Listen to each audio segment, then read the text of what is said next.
요한계시록 4장 6절에서 요한은 보좌를 둘러싼 존재들을 봅니다. 보좌 가운데와 보좌 주위에 네 생물이 서 있습니다. 이들은 보좌의 가장 안쪽과 바깥쪽을 동시에 감싸고 있습니다. 하늘의 거룩함과 땅의 피조 세계가 만나는 접점에서 하나님의 통치를 수행하는 존재들입니다. 이 네 생물은 단순히 특정 천사를 지칭하기보다 온 창조 세계를 대표하는 생명력의 상징입니다. 성경에서 숫자 4는 동서남북, 즉 온 세상을 의미합니다. 사자, 송아지, 사람, 독수리라는 피조물들이 보좌를 향해 서 있다는 것은 하나님의 통치가 인간의 역사뿐만 아니라 온 우주와 창조 질서 전체를 포괄하고 있다는 선언입니다. 그리고 요한은 이 생물들의 모습을 이렇게 말합니다. 앞뒤에 눈들이 가득하더라. 이것은 공포의 장면이 아닙니다. 감시의 눈도 아닙니다. 이 말의 핵심은 사각지대 없는 통치입니다. 하나님의 통치에는 보이지 않는 영역이 없습니다. 억울하게 쏟은 숨겨진 눈물도, 교묘하게 가려진 불의도, 아직 오지 않은 역사의 미래조차 그분 앞에서는 투명하게 드러납니다. 당시 성도들은 로마의 눈을 피해 숨어 지냈습니다. 하지만 요한은 말합니다.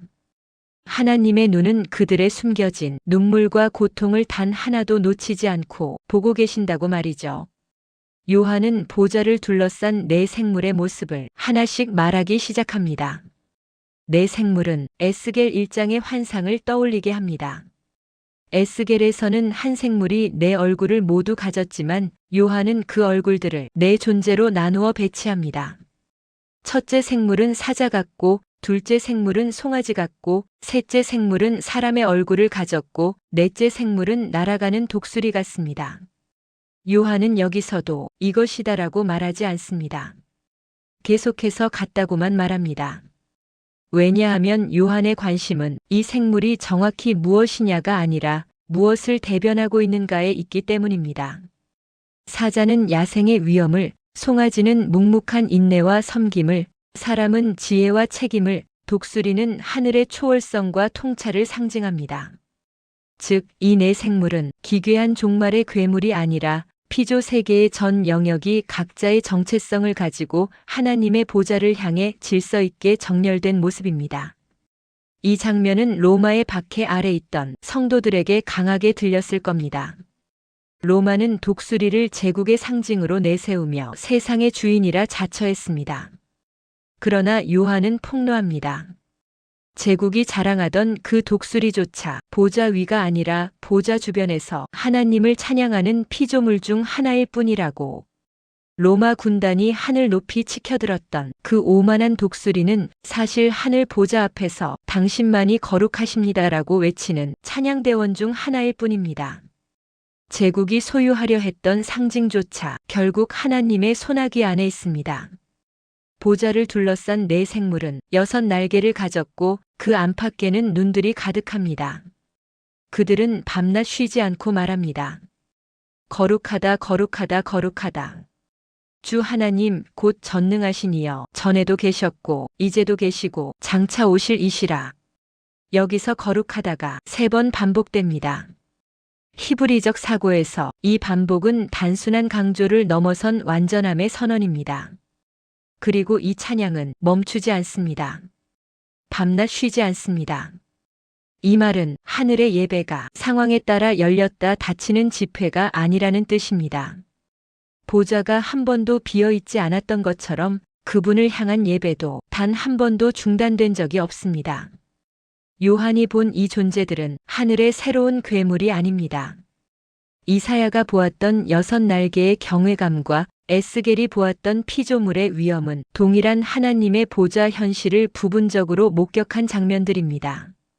구약의 선지자들이 각자의 자리에서 부분적으로 보았던 그 영광이 이제 요한의 눈앞에서 멈추지 않는 예배라는 모습으로 드러나고 있는 것입니다. 당시 도미티아누스 황제는 스스로를 주와 하나님이라 부르게 하며 자신을 신격화했습니다. 그러나 요한은 그 황제의 언어를 그대로 가져와 보좌 위에 계신 분께 돌려드립니다. 주 하나님 전능하시니, 헬라어로 판토크라토르. 모든 것을 붙잡고 모든 것을 다스리는 분이라는 뜻입니다.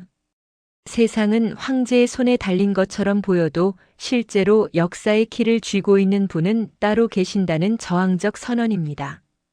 황제는 잠시 등장했다 사라지는 연약한 인간일 뿐이지만 하나님은 전에도 계셨고 지금도 계시며 장차 오실 시간의 주권자이십니다. 그래서 초대교회 성도들에게 이 장면은 이렇게 들렸을 것입니다. 우리가 카타콤에서 숨죽여 드리는 그 예배는 외로운 독백이 아니라 이미 하늘에서 울려 퍼지고 있는 영원한 대합창에 합류하는 위대한 행위다. 요한계시록 4장 8절은 이렇게 선언합니다. 하늘의 중심은 계획이 아니라 예배이며 그 예배는 단 한 번도 멈춘 적이 없다고 말입니다. 요한은 이렇게 말합니다. 그 생물들이 보좌에 앉으사 세세토록 살아계시는 이에게 영광과 존귀와 감사를 돌릴 때에 내 생물의 찬양은 감정의 분출이 아닙니다. 분위기에 취한 외침도 아닙니다. 그들의 예배는 보좌에 앉아 계신 분께 영광과 존귀와 감사를 되돌려 드리는 행위입니다. 세상은 영광을 훔쳐 자기 이름 앞에 두려 하고 황제는 존귀를 가로채 자기 보좌 위에 쌓으려 합니다. 예배는 그 훔쳐간 영광을 원래 주인인 하나님께로 다시 돌려드리는 반환식입니다. 그래서 요한은 하나님을 세세토록 살아계시는 이라고 부릅니다. 황제는 죽고 교체되지만 하나님은 살아계심 자체가 통치의 근거입니다. 그리고 이 예배는 여기서 멈추지 않습니다. 내 생물의 찬양이 울려 퍼지는 순간 보좌에 앉아있던 24장로들이 일제히 움직입니다. 요한은 이제 하늘 예배의 가장 숭고한 절정을 목격합니다. 24장로들이 보좌에 앉으사 세세토록 살아계시는 이 앞에 엎드려 경배하고 자기들의 관을 보좌 앞에 던지더라. 이 장면은 당시 성도들에게 숨이 멎을 만큼 급진적인 그림이었습니다. 세상은 늘 약자가 강자 앞에 엎드리라고 강요했기 때문입니다. 하지만 요한이 본 하늘은 달랐습니다. 이미 왕관을 쓴 자들, 하늘의 최고 귀빈들이 가장 먼저 스스로 보좌 아래로 내려오고 있었습니다. 여기서 엎드려라는 말은 공포에 질려 무릎 꿇는 장면이 아닙니다. 헬라어로는 프로스피프투신, 압도적인 영광을 마주했을 때 몸이 먼저 반응하는 자발적 굴복입니다. 두려워서 엎드린 것이 아닙니다. 패배해서 엎드린 것도 아닙니다.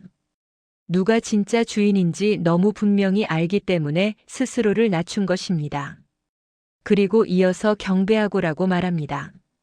이 단어는 프로스키네오, 몸 전체를 낮추는 동작입니다. 그리고 요한은 이 장면의 절정을 보여줍니다. 그들은 자기의 관을 보좌 앞에 던집니다. 이 관은 그들의 충성과 인내, 승리의 결과입니다. 그렇지만 그들은 이 관을 자발적으로 던집니다. 그 행동이 말해주는 고백은 아마 이런 것이었을 겁니다. 주님, 제가 이 자리에 앉아 있는 이유는 나의 충성과 인내, 승리 때문이 아닙니다. 이 모든 것이 오직 당신의 은혜입니다. 그리고 이 장면은 구절과 분리되어 있지 않습니다. 내 생물이 찬양을 돌릴 때 장로들이 움직입니다. 피조 세계의 대표들이 찬양하면 기다렸다는 듯 구원받은 공동체의 대표가 엎드려 화답합니다. 이제 하늘의 예배는 단순한 감탄을 넘어 마침내 그 압도적인 경배의 이유를 선포합니다. 장로들은 이렇게 고백합니다. 우리 주 하나님이여 영광과 존귀와 권능을 받으시는 것이 합당하오니. 여기서 가장 감동적인 단어는 합당하다는 고백입니다. 이것은 하나님이 힘이 세서 억지로 찬양을 뺏는다는 뜻이 아닙니다. 헬라어 악시오스, 무게가 맞다는 뜻입니다. 주님께 영광을 돌려드리는 것이 너무나 당연해서 그러지 않는 것이 오히려 부자연스러울 만큼 주님은 아름다운 분이라는 선언입니다. 오직 하나님만이 그 모든 영광을 받으셔야 하는 이유는 무엇일까요? 장로들은 그 근거를 만물의 시작에서 찾습니다. 주께서 만물을 지으신지라 만물이 주의 뜻대로 있었고 또 지으심을 받았나이다. 이 고백은 존재의 모든 주권이 창조주께 있음을 선포합니다.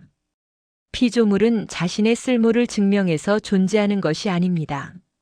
오직 하나님의 뜻 안에 먼저 머물러 있었기에 그분의 의도로 말미암아 비로소 세상에 나타나게 된 것입니다. 우연히 태어나 방치된 존재가 아니라 시작부터 지금 이 순간까지 창조주의 세밀한 계획 속에 붙들려 있다는 선언입니다. 당시 로마 황제는 자신이 세상의 질서를 만들었다고 선전하며 숭배를 강요했습니다. 그러나 요한은 분명한 선을 긋습니다. 황제는 이미 만들어진 세상을 잠시 빌려 쓰는 관리자일 뿐 존재의 이유를 만든 적은 없습니다. 세상은 지금도 누가 주인인지 증명하라고 강요합니다. 그러나 요한이 본 하늘은 증명을 요구하지 않습니다. 보좌는 이미 있고 왕은 이미 앉아 계시며 영광의 방향은 이미 정해져 있기 때문입니다. 그래서 성도들은 황제 앞에 무릎 꿇지 않았습니다. 자존심이 아니라 이미 더 높은 보좌 앞에 몸이 먼저 엎드려 있었기 때문입니다. 요한계시록 4장은 세상이 무너질 때 읽는 위로가 아니라 어디에 무릎을 둘 것인가를 결정하게 만드는 장면입니다.